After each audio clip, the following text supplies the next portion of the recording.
नमस्कार बच्चों, स्वागत है आप सभी का मेरे YouTube चैनल अमित भगत इंग्लिश में। आज हम अपनी नरेशन की अगली क्लास में इंपेरेटिव सेंटेंस को इंडायरेक्ट में कैसे बदलते हैं ये सीखने वाले हैं। तो बच्चों, इंपेरेटिव सेंटेंस क्या होता है सबसे पहले हमें ये पता होना चाहिए, क्योंकि हम इंपेरेटिव सेंटेंस को ही इंडायरेक्ट में बदलने वाले हैं। तो चलिए सबसे पहले मैं बोर्ड पर लिख देता हूं imperative sentence.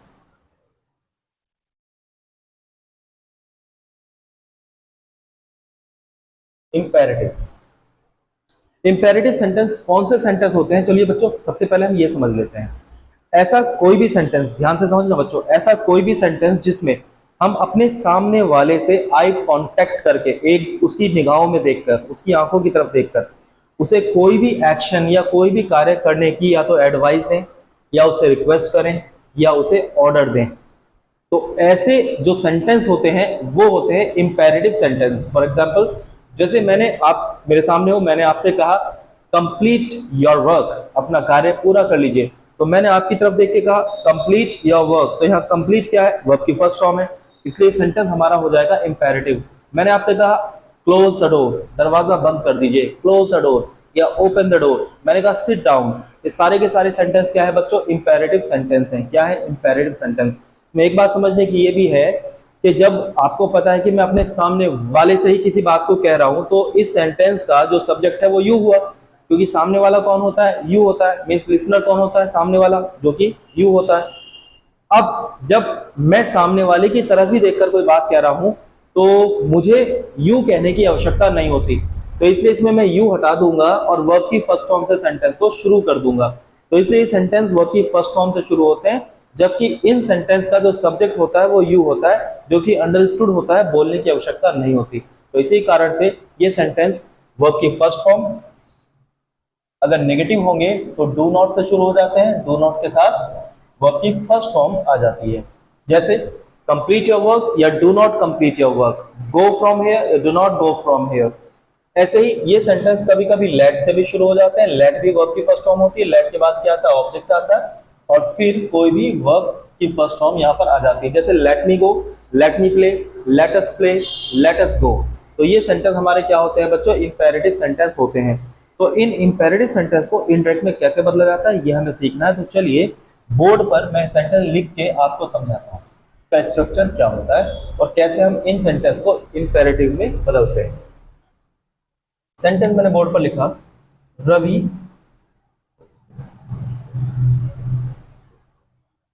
said to me, Ravi said to me, go from here now, go from here now। ये एक सेंटेंस लिखा हुआ बोर्ड पर, go from here now। अब इस सेंटेंस को हमें सबसे पहले तो पहचानना है। देखिए ये रिपोर्टेड स्पीच है। मैं आपको पहले ही बता चुका कि रिपोर्टेड स्पीच में दिए गए सेंटेंस से ही हमें पहचान होती है कि दिया गया सेंटेंस कौन सा है, उसका नाम क्या है। क्योंकि अलग अलग तरह के सेंटेंस होते हैं। अभी तक हम कर चुके असर्टिव, सिंगल इंटरोगेटिव और डबल इंटरोगेटिव। अब ये हमारा इंपेरेटिव और ये वर्ब की फर्स्ट फॉर्म से शुरू होता है, और ये इस सेंटेंस में वर्ब की फर्स्ट फॉर्म दी गई है जो कि शुरू में है। तो सेंटेंस हमारा हो जाता है इंपेरेटिव। ठीक है बच्चों, अब इस इंपेरेटिव सेंटेंस में हम जो पहला चेंज करते हैं वो रिपोर्टिंग वर्ब को चेंज करते हैं, आपको पता ही है। अब इस रिपोर्टिंग वर्ब को इंपेरेटिव सेंटेंस में कैसे चेंज करेंगे ये हम सीखते हैं। तो कुछ शब्द होते हैं जिनमें हम रिपोर्टिंग वर्ब को चेंज कर लेते हैं। चलिए मैं आपको बता देता हूं। जैसे आपका आता है एडवाइस या एडवाइस्ड। और देखिए एडवाइस जो होती है फर्स्ट फॉर्म होती है, एडवाइस्ड सेकंड फॉर्म होती है। तो यहाँ से होगा तो हम एडवाइस का यूज करेंगे, सेड होगा तो एडवाइज्ड का यूज करेंगे। से होगा तो एडवाइस आएगा, सेड होगा तो एडवाइज्ड आ जाएगा। ऐसे ही हम यूज करते हैं ऑर्डर या ऑर्डर्ड। बार बार ये बात बताने की जरूरत नहीं है, ऑर्डर कब और ऑर्डर्ड कब ये आपको पता ही है। अब आता है हमारा रिक्वेस्ट या रिक्वेस्टेड।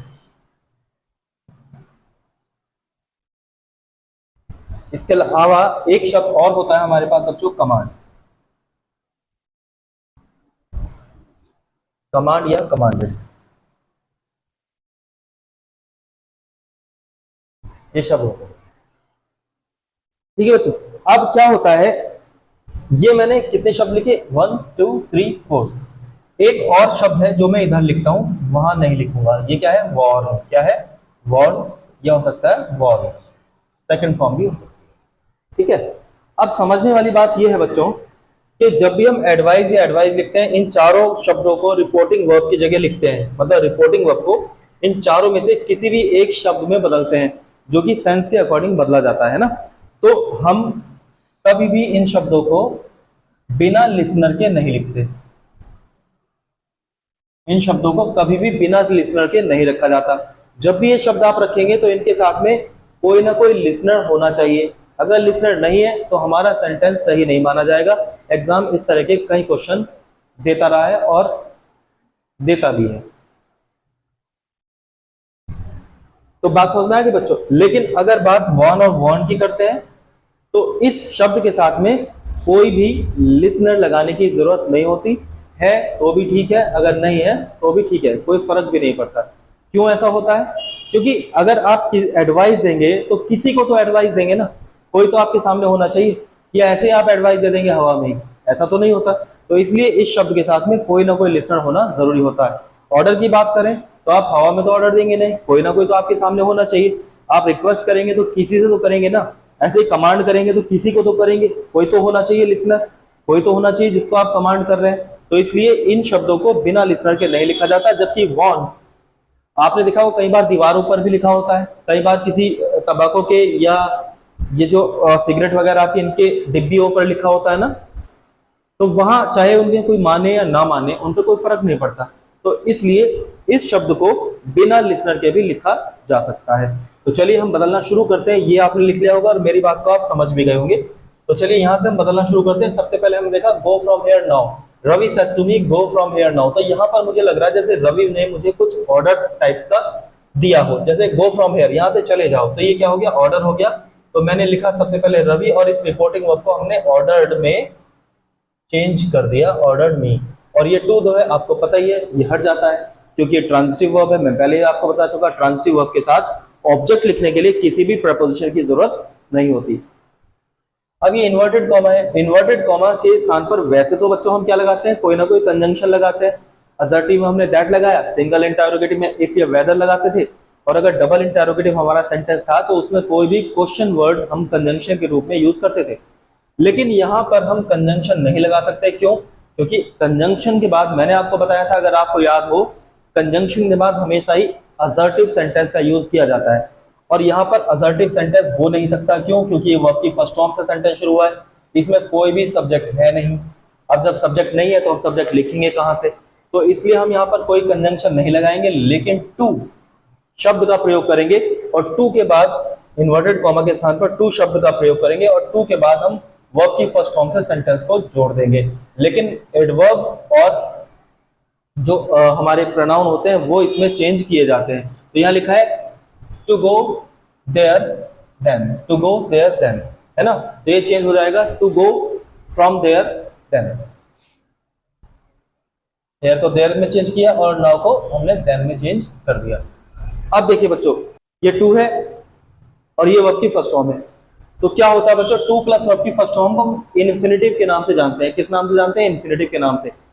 कंजंक्शन हम नहीं लगा सकते, इसलिए हमारे पास दूसरा रास्ता यही बचा। इसलिए हमने हमने इन्वर्टेड कॉमा को रिप्लेस कर दिया। कैसे? टू से। और टू के बाद हमने जैसे वर्ब की फर्स्ट फॉर्म से सेंटेंस दिया गया था वो यहाँ पर जोड़ दिया।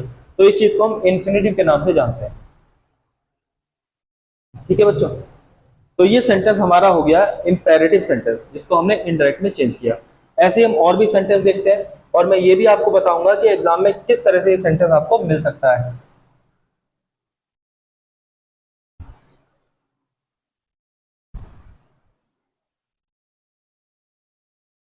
एक और सेंटेंस हम देखते हैं फॉर एग्जाम्पल, फिर मैं आपको बताऊंगा एग्जाम में कैसे सेंटेंस हमें मिल सकता है। जैसे सोल्जर, कैप्टन लिखते हैं ना, कैप्टन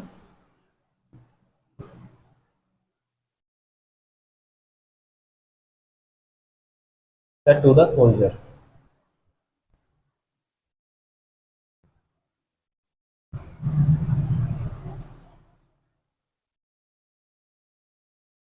मार्च फॉरवर्ड। ये अब देखिए यहाँ कैप्टन है। कैप्टन ने सोल्जर से कहा, तो कहा क्या होगा, ऑर्डर तो दिया नहीं होगा, उसने क्या करा, कमांड, क्योंकि कैप्टन सोल्जर को कमांड करता है, क्या करता है, कमांड। तो हम यहाँ पर क्या लिख सकते हैं, captain command the soldier, the soldier,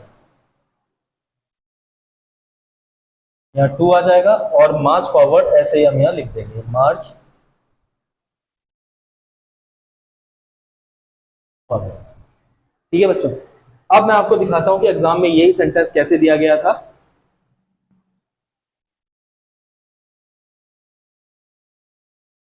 exam में आया हुआ एक सेंटेंस है, कमांडेड, यही same, to march forward, to March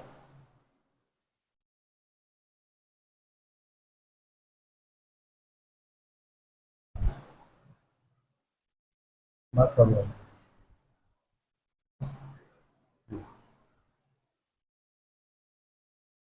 two march forward.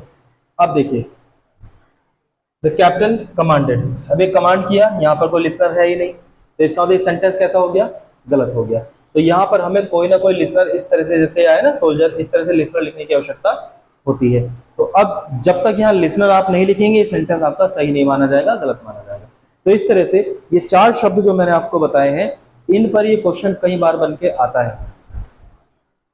ठीक है बच्चों, तो ध्यान रखना है आपको कि अगर आपको ये चार शब्द रिपोर्टिंग वर्ब में दिए गए हैं स्पॉटिंग एरर में, तो आप समझ लेना इनके बाद अगर लिसनर नहीं है, ऐसा कई बार वो सेंटेंस दे चुके हैं, तो आपको वहां पर लिसनर लिखना पड़ेगा, या आपको बताना पड़ेगा कि यहाँ पर एरर है। ठीक है बच्चों, चलिए आगे बढ़ जाते हैं।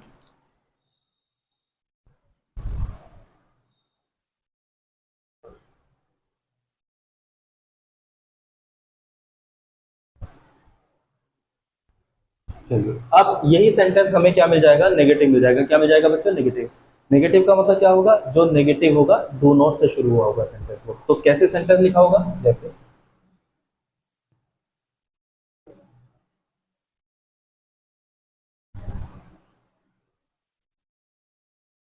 माई teacher said to me, my teacher said to me,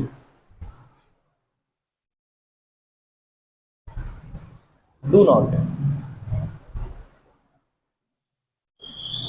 right on the wall, do not write on the wall, do not write on the wall. चलिए, यहां पर हमें मिला डू नॉट से सेंटेंस, माई टीचर, अब टीचर ने क्या दिया होगा, ऑर्डर दिया होगा ना, तो यहां पर हमने लिखा order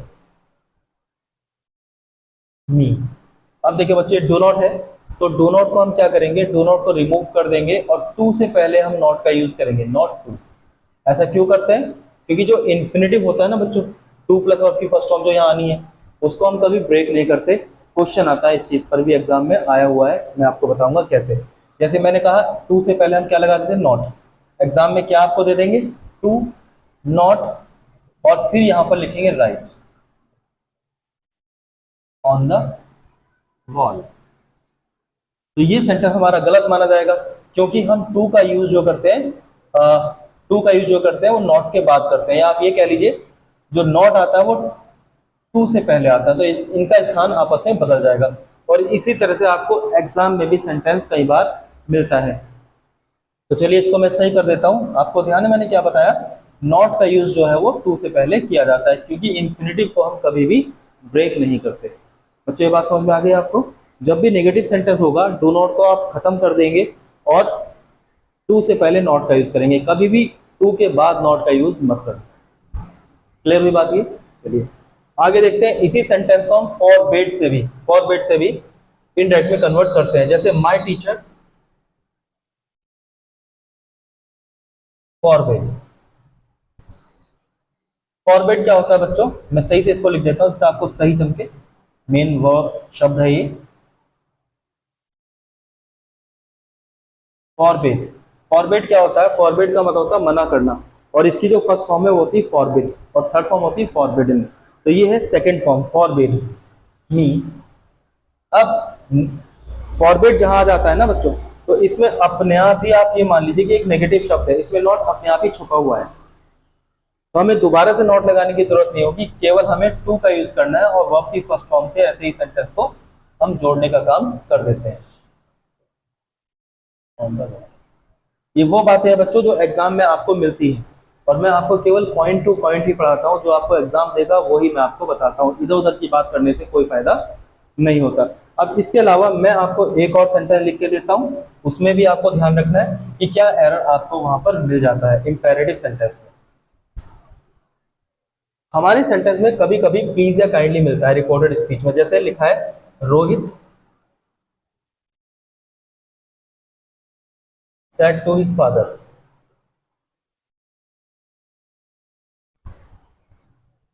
Rohit said to his father,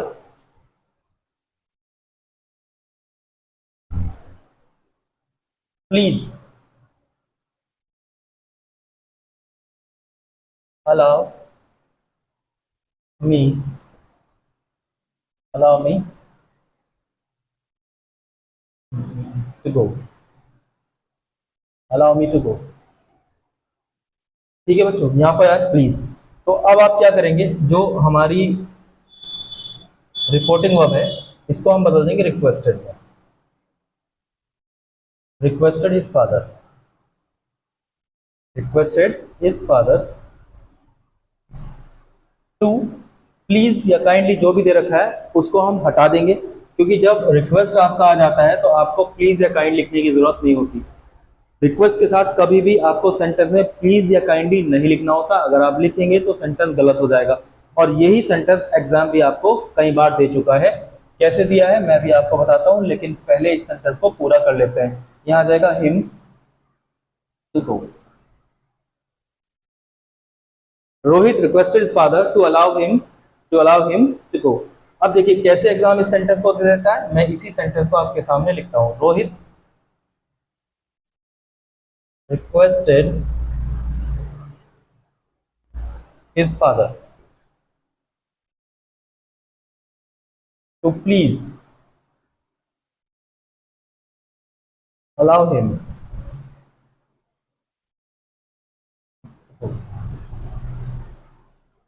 to go।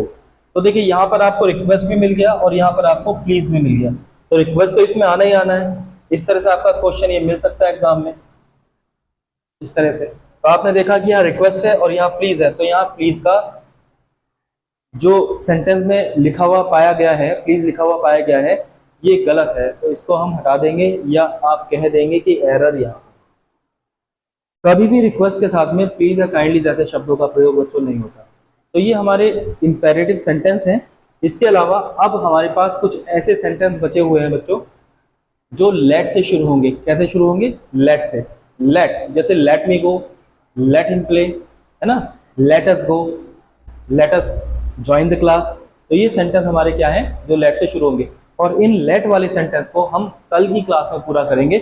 आज की क्लास में इंपेरेटिव सेंटेंस में केवल इतना ही बच्चों, इनको ध्यान रखना। जो पॉइंट्स मैंने आपको बताए हैं एग्जाम इसी तरह से इंपेरेटिव सेंटेंस में क्वेश्चन देता है।